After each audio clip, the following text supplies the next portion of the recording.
Ya, selamat malam semuanya, teman-teman sekalian. Selamat bertemu lagi. Ini, eh, Assalamualaikum warahmatullahi wabarakatuh. Sebelumnya saya ucapkan terima kasih atas kehadirannya. Eh, Padahal ini hari ini ya, libur ya. Tapi kita ini karena tanggal 25 sudah ujian tengah semester dan minggu depan tuh sesi ke-7, ini sesi ke-6. Makanya dikebut ini. Jangan sampai nanti numpuk di minggu depan. Artinya jangan sampai minggu depan itu kuliahnya double gitu kan ya. Itu. Ya, hari ini kita masuk sesi ke-6 ya. Terima kasih atas kehadirannya. Untungnya ya Pak Sindu libur ya malam ini ya sehingga kita bisa mengadakan kuliah ya online itu ya walaupun kondisi libur ya. Baik, ini ada Dia Rizka, Yustika, Aminuddin Reza, Ayu Sinta, Dipani, Salsabila, Rizky Eka, Pinggir Supriyanto, Siska, Ade Pratama Putra, dan Mbak Nurjana. Ya, selamat malam semuanya. Ya, saya barusan kirim tugas mandiri. Nanti silakan dipelajari dahulu. Tugas mandiri itu sesi ke-6 ini ya. Sesi 6 ini kita membahas perbankan. Sesi ke-6 ini kita membahas aspek dalam perbankan, aspek hukum dalam perbankan. Di dalam tugas mandiri itu ada beberapa model tugas mandiri yang bisa dipilih. Ada 3 macam model ya. Nanti bisa dipilih salah satu yang paling memungkinkan bisa dikerjakan ya. Eh, ya, silakan untuk ini apa di tugas mandiri itu eh, untuk bekerja dicoba untuk dikerjakan ya.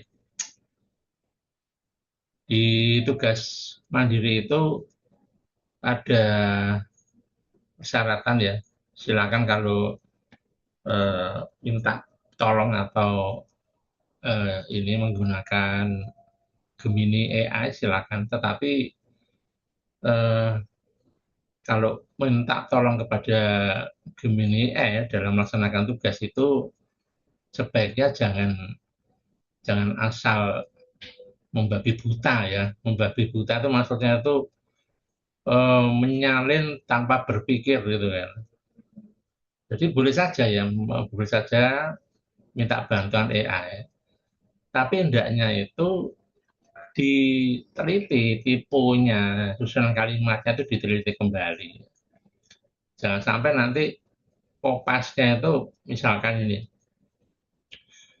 Perlu Anda ketahui bahwa fungsi manajemen ada 4, planning, organisasi, evaluatif, dan evaluation. Ini perlu Anda ketahui, Anda itu siapa? Ya kalau bisa dihilangkan Anda itu. Perlu kita ketahui bahwa nah, itu jangan terus kopas tanpa meneliti dahulu. Perlu Anda ketahui bahwa fungsi manajemen ada 4.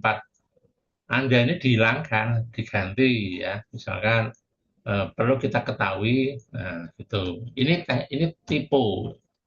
Terus kemudian rata kanan, rata kiri.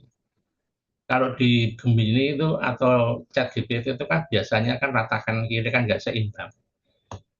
Ya itu ditata dulu gitu, ditata dulu. Terus kemudian kalau Gemini AI atau chat GPT mengatakan eh, fungsi manajemen ada 4, planning, organisasi, alternatif, dan evaluation. Nah, itu chat GPT Gemini bicara begitu, tuh dalilnya dari mana? Maka dari itu ditulis ya, fungsi manajemen ada 4, evaluating, evaluation, planning, dan apa namanya itu organisasi.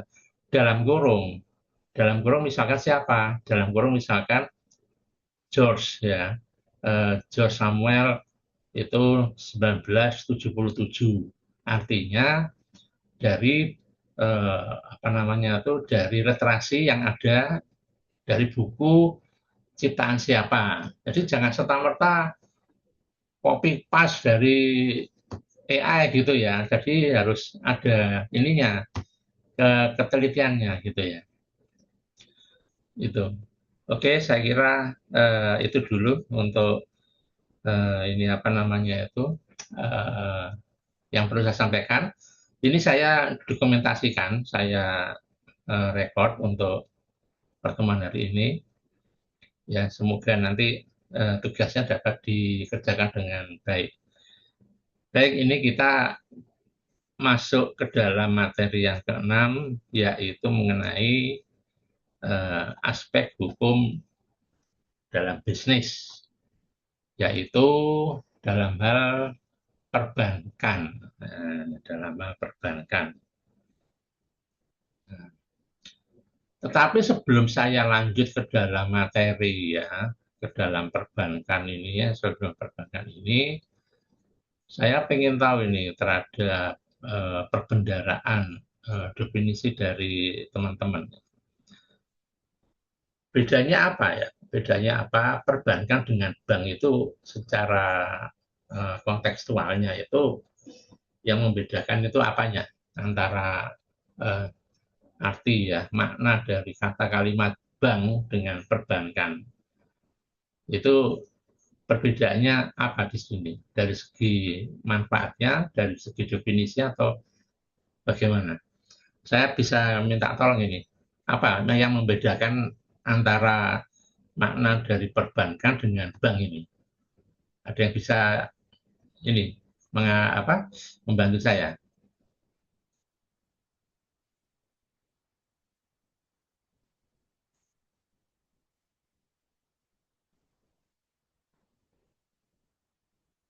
Mbak Divani? Iya Pak, selamat malam Pak. Ya, selamat malam.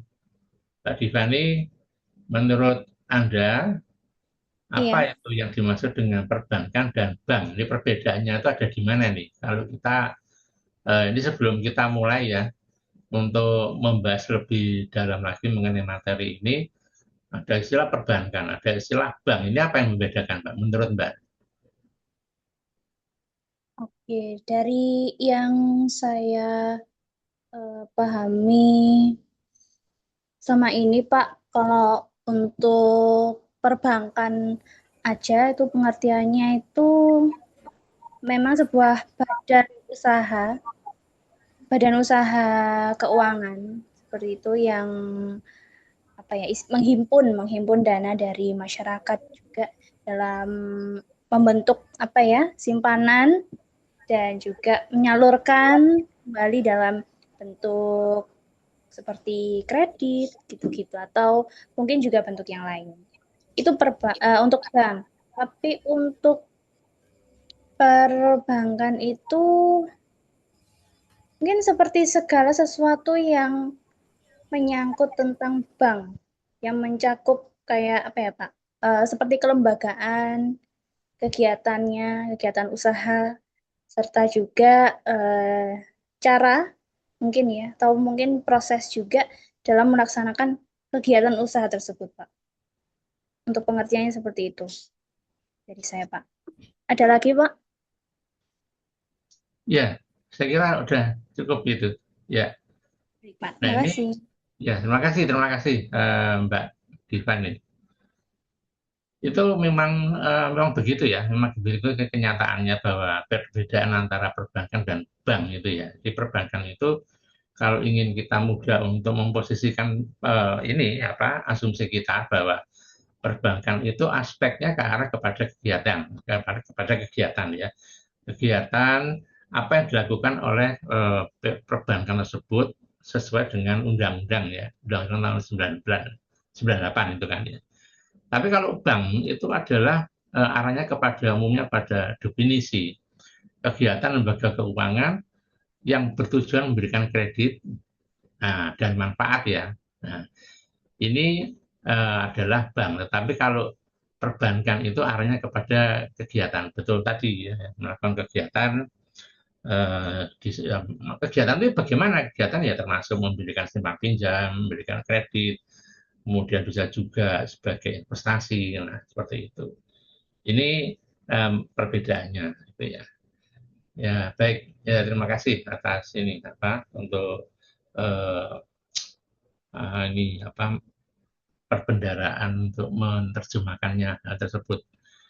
Ya, kita langsung saja. Jadi di dalam dunia perbankan itu ya kita mengetahui bahwa banyak sekali bank-bank yang itu mungkin kita lihat itu mengenai susunan kalimatnya itu berasal dari bahasa asing ya, bahasa asing seperti eh, apa namanya itu Bank Tokyo ya, Bank Tokyo. Tokyo-nya itu dari Jepang itu kan ya. Itu ada sampai sekarang.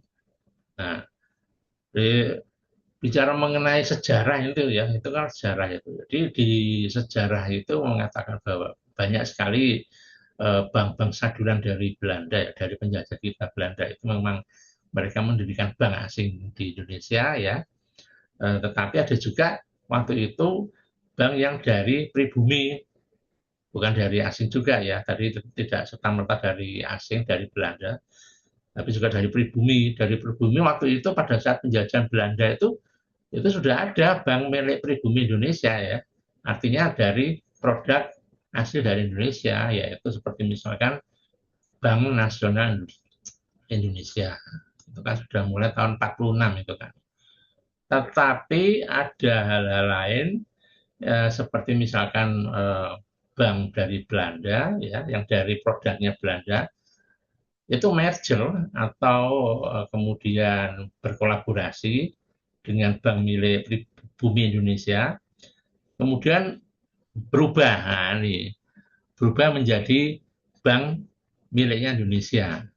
Nah, ini kan apa namanya ini kerjasama ya, misalkan Bank Nederland Indische itu kan bekerja sama dengan Indonesia, kemudian melahirkan Bank OCBN NISP itu kan, kemudian Bank Dagang Nasional itu, nah ini termasuk juga Bank Dagang Indonesia, ini juga Nederland itu dari Belanda, mereka merger dengan Indonesia menghasilkan bank yang itu milik pribadi, milik pribumi, gitu ya.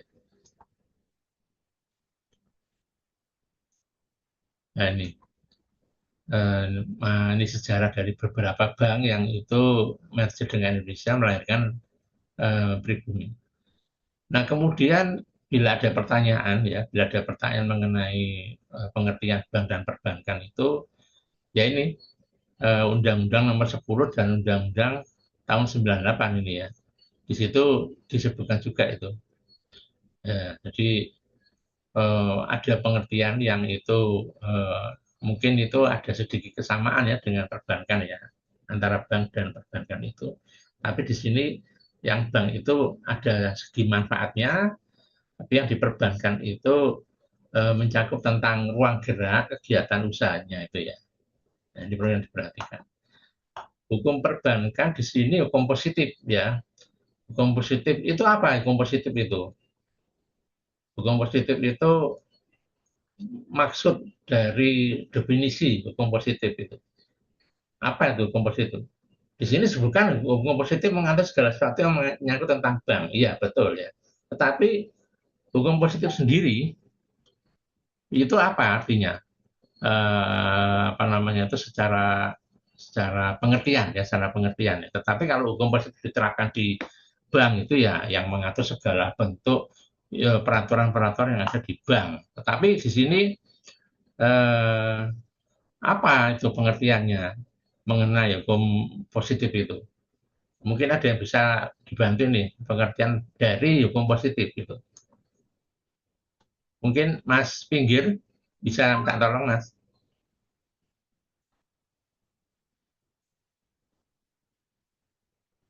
Halo, Mas Pinggir.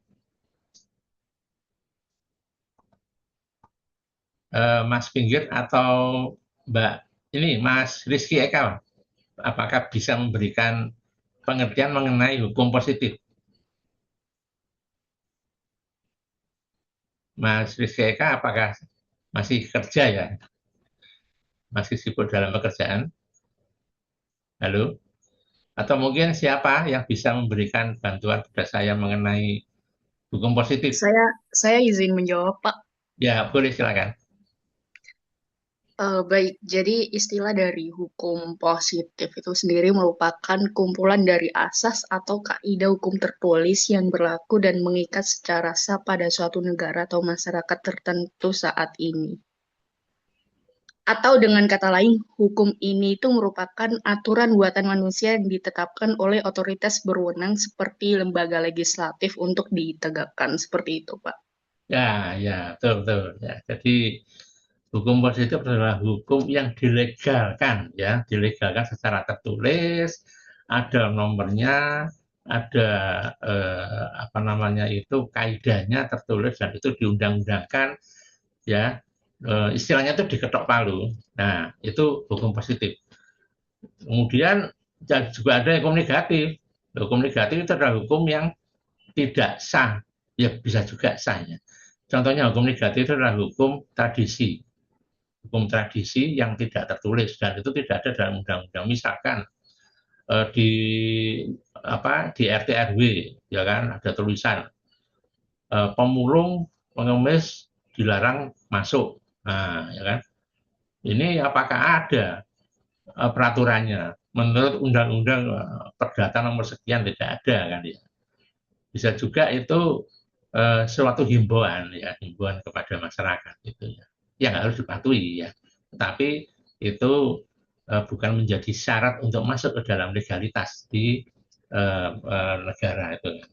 Jadi itu hukum yang diselenggarakan oleh wilayah masing-masing secara tradisi dan itu memang harus dipatuhi. Tetapi mematuhinya di sini berbeda dengan mematuhi dalam hukum yang positif, ya.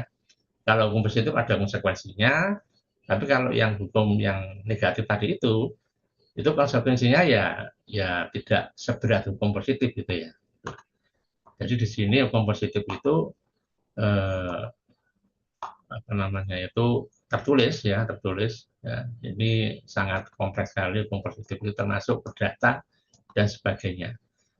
Ya, beda dengan negatif. Nah, kemudian di dalam kelembagaan, di dalam perbankan, di dalam bank itu kan ada kegiatan-kegiatan ekonomi, diantaranya adalah simpanan ini, ya.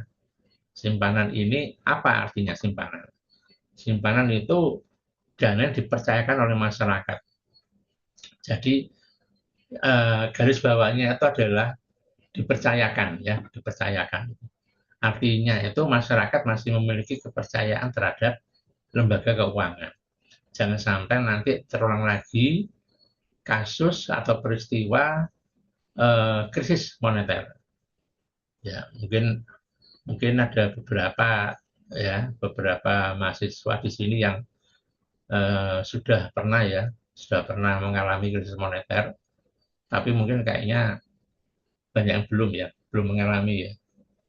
Jadi krisis moneter itu eh, yang dipengaruhi oleh pertama kali adalah yang dipengaruhi oleh apa namanya itu lonjakan saham dunia yang benar-benar sangat turun sekali, drastis turunnya, sehingga itu menimbulkan pengaruh dari dampak nilai tukar rupiah terhadap dolar yang sangat tajam sekali. Krisis moneter pada saat itu, yang mana $1 pada saat itu adalah 16.000 tahun 2007 tahun 1997, ya. 1997 itu pertama kali dalam sejarah nilai tukar rupiah terhadap dolar tembus 16.000 rupiah per dolar itu. Nah, itu sangat mencekik sekali pada saat itu. Itu kepercayaan masyarakat terhadap bank menurun drastis sehingga banyak sekali yang mengambil uang di bank pada saat itu juga, ya, akhirnya terjadi chaos, ya. Ya, pengertian orang itu untuk menyimpan dananya di bank itu kan untuk memenuhi kebutuhan hidup. Memenuhi kebutuhan hidup, entah itu hidup yang sandang pangan, hidup yang tersier, sekunder atau bagaimana. Tetapi manakala itu disimpan baik-baik, tetapi tidak dapat diambil karena situasi seperti krisis moneter ya, akhirnya kan timbul semacam chaos seperti itu, ketimpangan yang sangat tajam sekali kepercayaannya. Nah, ini simpanan ya, dipercayakan oleh masyarakat berupa apa? Berupa bentuk giro yang itu dituang dalam perjanjian atau deposito itu. Bicara mengenai asas hukum perbankan itu ada beberapa asas hukum. Itu ada yang disebut dengan untuk syariat dan untuk perbankan yang konvensional.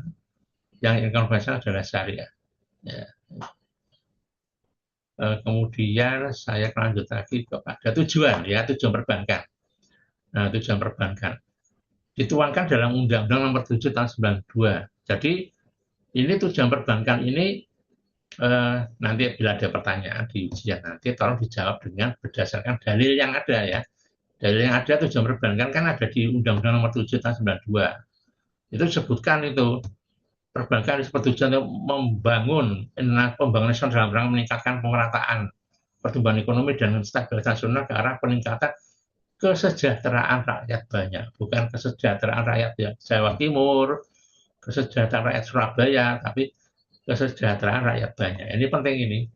Makanya dalam menjawab pertanyaan nanti jangan sampai menjawab dengan opini, dengan asumsi itu kan ya.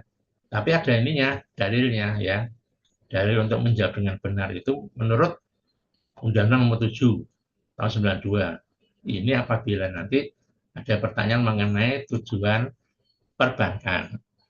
Di dalam perbankan itu terdapat juga beberapa pola prinsip-prinsip. Prinsip-prinsip dalam perbankan itu ada demokrasi ekonomi, kemudian kepercayaan. Nah, ini yang tadi saya sampaikan juga, kepercayaan. Ini percayanya pada siapa? Pada masyarakat ke bank, ke lembaga keuangan. Ya. Nah, kemudian prinsip kehati-hatian kepada siapa?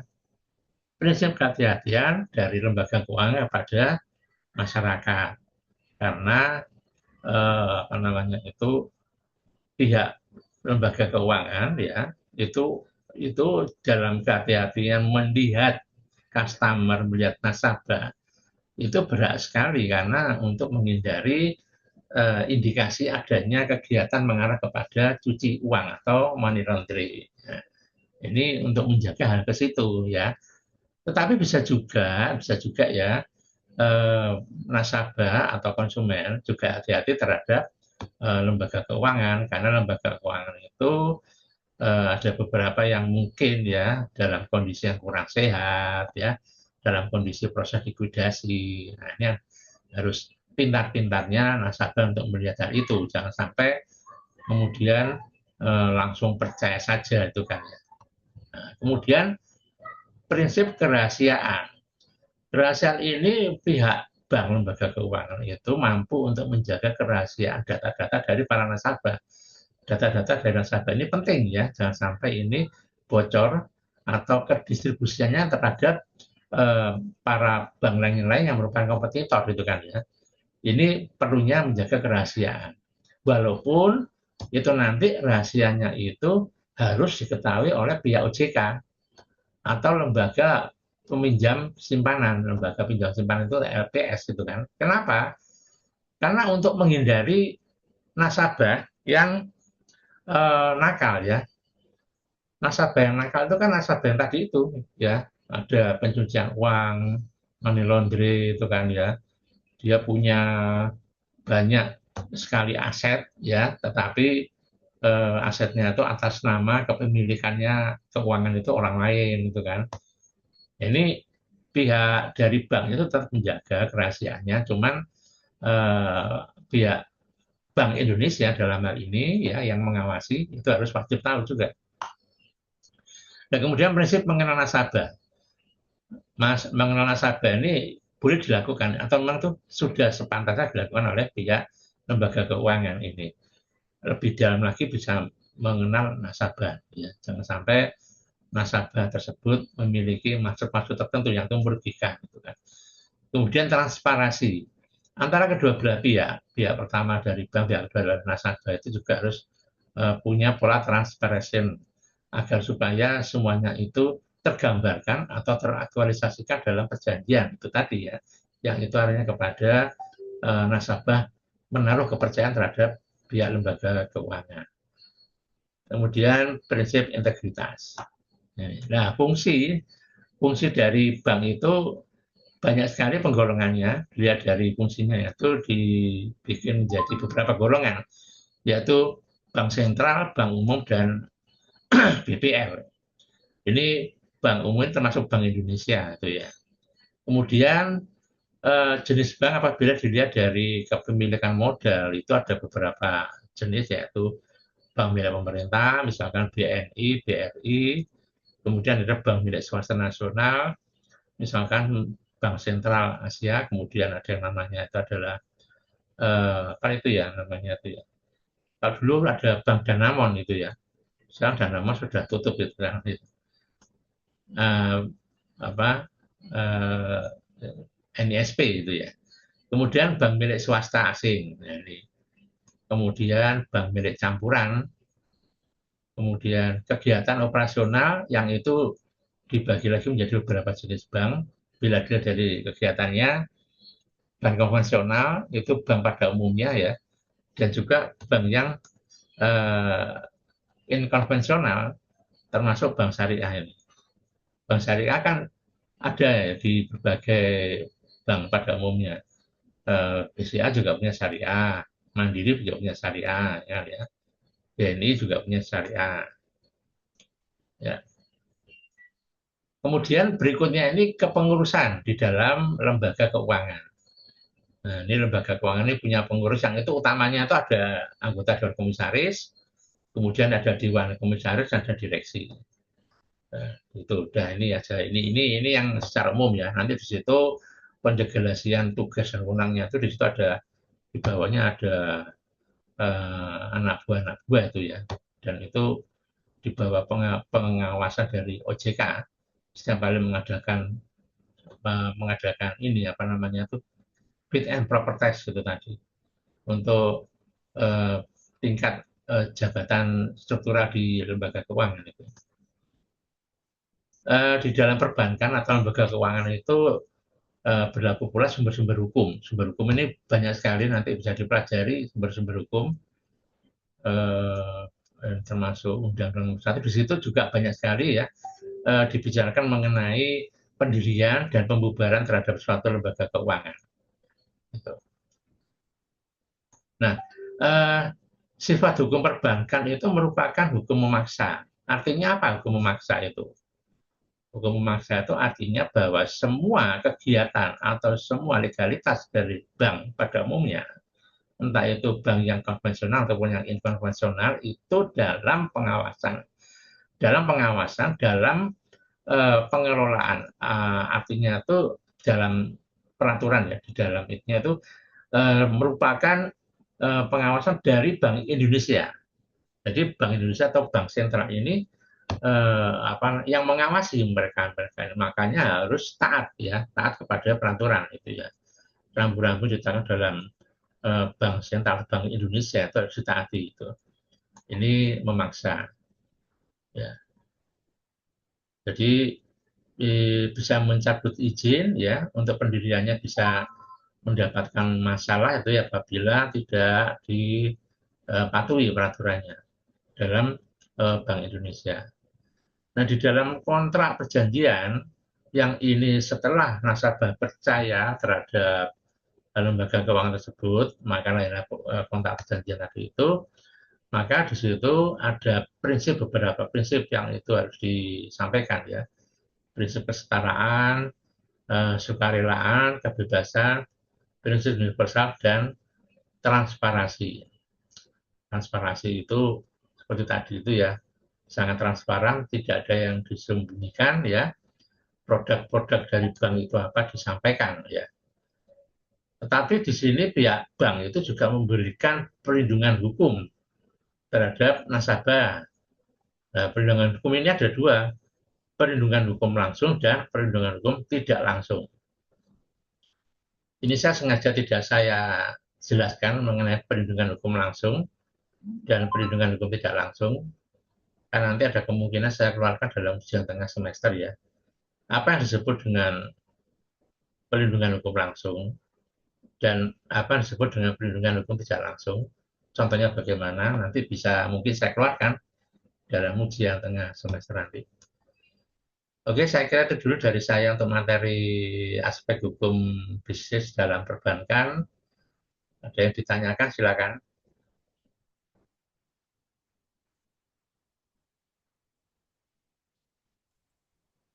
Dari saya belum ada, Pak Dodi. Oke, terima kasih Mas Ivanuddin. Yang lainnya apa ada yang ditanyakan, silakan. Dari saya sudah cukup, Pak Dodi. Oh iya, oke, terima kasih Mbak Divani. Oke, semuanya saya kira cukup sekian dulu untuk materinya ya. Kita kurang satu kali pertemuan ya minggu depan ya. Setelah itu baru nanti tanggal 25 kita ujian tengah semester. Oke, sekali lagi terima kasih atas kehadirannya. Saya sampaikan selamat malam ya. Salam untuk keluarga. Salam sehat. Assalamualaikum warahmatullahi wabarakatuh. Waalaikumsalam. Waalaikumsalam warahmatullahi wabarakatuh. Terima kasih, Pak Dodi. Iya, terima kasih. Terima kasih, Pak. Ya, terima kasih. Warahmatullahi wabarakatuh. Ya, terima kasih.